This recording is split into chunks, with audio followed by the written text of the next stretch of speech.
Je vais vous parler de démocratie, mais avant ça, donc je viens à me présenter. Je suis donc chercheur au CNRS, directeur de recherche au CNRS.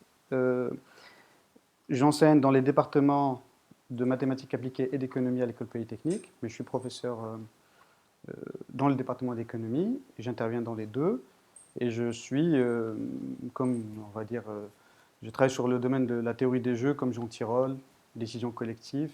Et ce qu'on vient de voir comme présentation donne une idée de l'utilisation de la théorie des jeux qui est cachée derrière. Construire des outils efficaces pour prendre des décisions collectives et prendre en compte le fait qu'il y a d'autres agents, d'autres personnes dans les décisions. Donc le vote, c'est un exemple typique parce que chaque fois qu'on a un système électoral, il y a des agents, il y a des hommes politiques qui jouent un jeu que nous, on ne perçoit pas comme citoyens et qui dépend du système utilisé. Il n'y a pas un seul système possible. Par exemple, en Australie, les électeurs, depuis plus de 100 ans, ils classent les candidats du premier au dernier, une idée qui a été proposée par Condorcet et Borda à la Révolution française, qui étaient tous les deux mathématiciens et qui tous les deux s'intéressaient à la décision collective. Donc je suis dans cette mouvance typiquement française.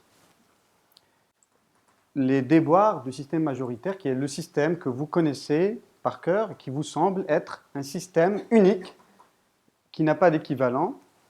Il faut savoir que c'est juste une invention humaine et qui peut être changée. Je vais essayer de vous démontrer que le scrutin que vous connaissez bien, c'est un scrutin qui ne marche pas, qui ne permet pas nécessairement d'élire le candidat réellement voulu par les électeurs, et qui peut des fois se tromper. Un exemple typique, c'est ce qui s'est passé aux États-Unis, par exemple. Je vais revenir sur ça. Et pourquoi? Parce qu'ils mesurent très mal les opinions des électeurs. Quand vous allez faire une élection, vous allez voter pour un candidat, vous n'allez pas pouvoir vous exprimer sur les autres candidats. Et quand vous allez voter pour quelqu'un, on va interpréter votre vote comme une adhésion à ce candidat.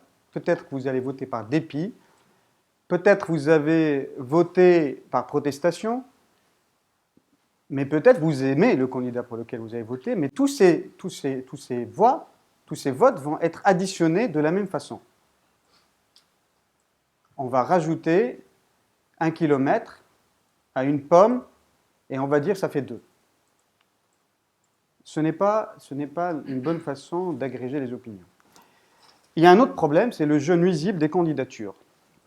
Je reviens à l'exemple que vous connaissez tous. L'élection de 2002, le 21 avril, où Lionel Jospin a été éliminé au premier tour de l'élection. Tout le monde a interprété comme étant Lionel Jospin a fait une mauvaise campagne électorale parce qu'il n'a pas assez critiqué ses futurs partenaires, les Verts, Taubira, Chevènement, parce qu'il était certain dans sa tête qu'il allait être au second tour. Il faut savoir que dans cette élection, ceux qui se sont fait avoir, ce sont les électeurs. Il y avait 11 candidats de gauche, 4 candidats de droite, 1 candidat du centre. Les électeurs de gauche, ils avaient face à eux 11 candidats. Et comme d'habitude, ils sont allés d'abord voter cœur pour plus tard voter utile au second tour. Malheureusement, cette stratégie n'a pas marché. Et Jospin a été éliminé au premier tour. Pourquoi? Parce que les voix de gauche se sont dispersées complètement. Et quand on regarde de près et on imagine une autre élection dans laquelle Taubira n'est pas candidate, ou dans laquelle Jean-Pierre Chevènement n'est pas candidat, les voix d'un ou l'autre auraient pu aller une partie pour Jospin, et Jospin aurait été au second tour.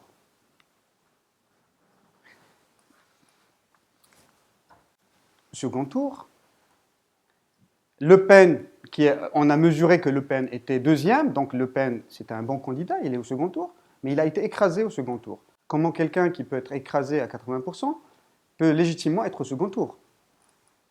Ça montre bien que la mesure de 16, des deuxièmes n'est pas une bonne mesure. La deuxième évidence que la somme des chiffres ne veut rien dire, les 82% de Chirac, c'est une somme de gens qui sont pour Chirac, mais il y en a peut-être 19%, et le reste, c'est des gens qui sont contre Le Pen.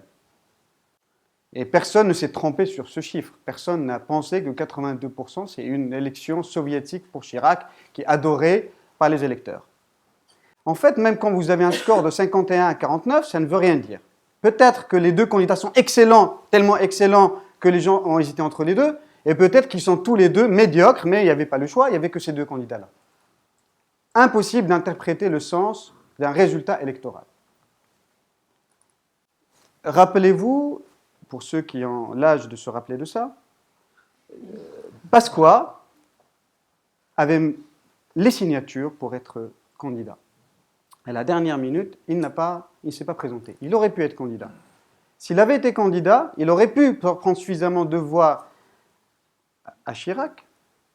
Et donc, peut-être qu'on aurait eu une confrontation qui était Jospin-Le Pen. Donc, ça veut dire quoi? Les mêmes électeurs, avec les mêmes opinions, en changeant qui est candidat, l'élu sera différent. Ça montre le jeu important de qui est candidat. Et on voit très bien maintenant, avec la peur, presque la certitude d'avoir Marine Le Pen au second tour à la prochaine élection, comment il devient maintenant crucial de réduire le nombre de candidats au premier tour.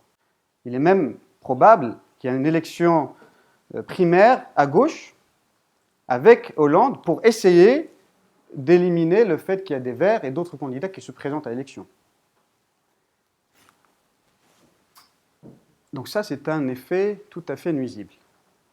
On peut se demander, mais pourquoi on n'arrive pas à analyser, pourquoi on n'a pas changé de système? Parce que les électeurs n'ont pas eu la possibilité de faire une élection sans Taubira, une élection avec Pasqua, pour se rendre compte que le système, il fait n'importe quoi. Mais ça a été remarqué au patinage artistique.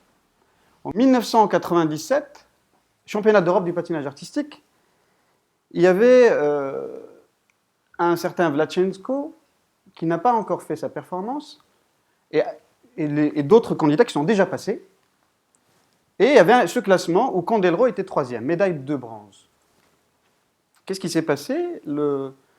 Vlachenko a fait sa performance en dernier et il était classé dernier.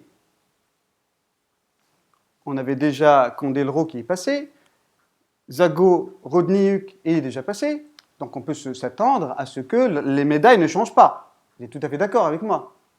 Il n'y a aucune raison que les médailles changent alors que les candidats sont déjà passés et la compétition est finie, le dernier compétiteur est passé, il est dernier. Eh bien, il y a eu une inversion. Candeloro est maintenant médaille d'argent. Donc le public, les commentateurs, tout le monde était outré et ne comprenait pas comment est-ce possible une telle chose. Parce que le système utilisé, que je ne vais pas vous expliquer, il est très compliqué et beaucoup moins simple que ce que vous pouvez penser. Allez demander à Montfort, il va vous expliquer que le système avant, même lui, il ne comprenait pas. Donc ce système a été abandonné parce qu'il a une absurdité et il a été changé en 2004 vers un nouveau système. Dans ce problème, c'est le même problème que nous avons en vote. Il y a des juges qui ne sont pas forcément d'accord entre eux. Ils doivent voter sur des candidats et on doit à la fin sélectionner un candidat. Évidemment, en patinage, on n'aurait pas pu demander à chaque juge « Donnez-moi seulement votre candidat préféré et on va se débrouiller pour faire le classement. » N'est-ce pas? Ben, c'est ce qu'on demande aux électeurs. Ils ont 16 candidats et ils ne doivent rien dire sur personne, ils doivent seulement choisir un. Très peu d'informations pour ne pas se tromper. Kenneth Arrow, le premier prix Nobel en économie, un grand personnage en choix social, avait essayé de résoudre le problème d'une façon mathématique et rationnelle. Il a dit « Je veux un système de vote qui va identifier toujours un gagnant, qui évite ce qu'on appelle le paradoxe de Condorcet. » Il exclut le paradoxe d'Arrow, c'est-à-dire je rajoute ou je retire un candidat mineur, je retire Taubira, je retire un compétiteur en patinage artistique qui ne va pas gagner, ça ne va pas changer le classement, ça ne va pas changer le gagnant. Tout à fait logique. Et l'égalité des électeurs. Arrow a démontré qu'il n'existe pas d'un tel système, sous une certaine hypothèse, que je vais expliquer, même s'il n'y a que 3 candidats. Oui. Donc, les ordres, donc ça c'est un exemple. où on demande à l'électeur de classer les candidats du premier au dernier. C'est ce qu'avait proposé Condorcet. Et on agrège pour trouver un électeur. Là, il y a 3 systèmes de vote, 3 élus différents. Et ici, le candidat qui est éliminé au premier tour peut battre tous les autres candidats en face à face s'il était au second tour. Ça s'appelle le candidat de Condorcet. Maintenant, le jugement majoritaire, c'est quoi? Le jugement majoritaire va aller plus loin, va demander aux électeurs de juger les candidats dans une échelle de mesure qui va être les mentions du baccalauréat. Excellent, très bien, bien, jusqu'à à rejeter. Donc tout ça, c'est des mentions connues à l'école, sauf la mention à rejeter qui marche assez bien dans les élections. Et on a expérimenté ce système en 2012, juste avant l'élection présidentielle, par un sondage représentatif. Et nous avons été aidés par Terra Nova dans cet exercice. Ça, c'était le résultat. Donc quand je vous dis on veut une opinion, on veut avoir une valeur précise de chaque candidat, je pense à quelque chose comme ça. Chaque candidat, on aura une distribution. Combien de personnes pensent que ce candidat est excellent? Et jusqu'à à rejeter. On voit que Hollande, il est à peu près équilibré, il a à peu près les mêmes mentions partout. On reconnaît le personnage. Bayrou, pas beaucoup de très bonnes mentions, mais très peu rejeté. C'est le moins rejeté de tous les candidats, le centriste. Le Pen, 47% de rejet. On interprète souvent les votes de Le Pen, elle a eu 19% ou 18%, comme étant des adhésions. Ce n'est pas du tout des adhésions, complètement. Il n'y a que 5,97 d'excellents, et il faut faire cette somme-là pour arriver à son chiffre. Okay? Comment on classe les candidats? On calcule ce qu'on appelle la mention majoritaire. C'est la première mention telle que la somme jusqu'à cette mention dépasse 50%. Par exemple, Sarkozy, il a la mention passable. Pourquoi? Parce que si je fais la somme de toutes les mentions jusqu'à passable, je dépasse 60%. Ça veut dire que 60% des électeurs pensent que Sarkozy mérite au moins passable. Et si je fais la somme dans l'autre sens, j'arrive aussi à une majorité. Donc c'est symétrique, que je le vois d'en haut ou d'en bas, j'ai toujours la même. Après, on arrive à un classement. Là, c'est le classement qu'on a obtenu dans cette expérience. Bon, Hollande, il gagne, on ne change pas le gagnant, mais par contre, on voit qu'il y a une grosse différence avec le système actuel. Bayrou, il remonte jusqu'à la 2e place. Il y a 2 personnes qui se détachent, c'est Bayrou et Hollande, alors qu'il avait moins de 10% au premier tour. Et deuxième fait, Le Pen baisse considérablement de la 3e place, elle est à la 8e place parce qu'elle a 47% de rejet. Donc, quand on mesure maintenant, qu'est-ce qu'on dit? On regarde seulement les gens qui votent pour la personne, mais on ne regarde pas ce que pensent les autres de la personne. Imaginez s'il y a un candidat. Comment faire pour savoir ce que les gens pensent de ce candidat? Est-ce que le gagnant peut changer? Pour tout le monde interprète que l'élection de 2007 était formidable parce que tout s'est bien déroulé. Sarkozy, les 2 premiers candidats, ils avaient plus de 50% des voix, puis il y avait un second tour normal entre la gauche et la droite, et Sarkozy a gagné. N'est-ce pas? Pour regarder les sondages de janvier jusqu'à l'élection, ils montrent tous, et vous pouvez vérifier sur tous les instituts de sondage, ils ont fait ce genre de sondage, ils ont demandé aux gens qu'est-ce qu'ils feraient dans un second tour entre Bayrou, Le Pen, Bayrou, Royal, Royal, Sarkozy, tous les seconds tours possibles entre les 4 importants candidats. Invariablement, le gagnant était Bayrou. Bayrou pouvait battre tous les autres candidats en face à face s'il était au second tour. Et largement.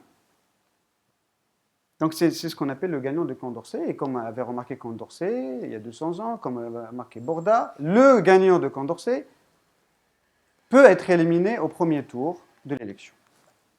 Donc là, on a fait une expérience à Orsay, et c'est mon dernier slide. À l'élection présidentielle de 2007, Orsay, c'est à côté de l'école polytechnique, on a des bonnes relations avec eux. C'est des gens qui sont plutôt universitaires, c'est plutôt à gauche. Donc le gagnant au premier tour à Orsay, c'était Royal et pas Sarkozy. Donc ce n'est pas représentatif. Cela dit, Bayrou était 3e à Orsay. Et quand on regarde avec le jugement majoritaire, il arrive premier. Donc on voit que les candidats importants sont tous avec la mention assez bien. Voynet remonte, alors qu'elle était 8e avec le scrutin majoritaire. Elle avait un score minuscule. Si vous regardez ici, elle est là, avec 1,57%. On ne voit même pas les verts. Voilà. Donc pourquoi le jugement majoritaire? Il évite les paradoxes. et élit le candidat le plus consensuel, qui est le mieux évalué par les électeurs. Merci de votre attention. Merci.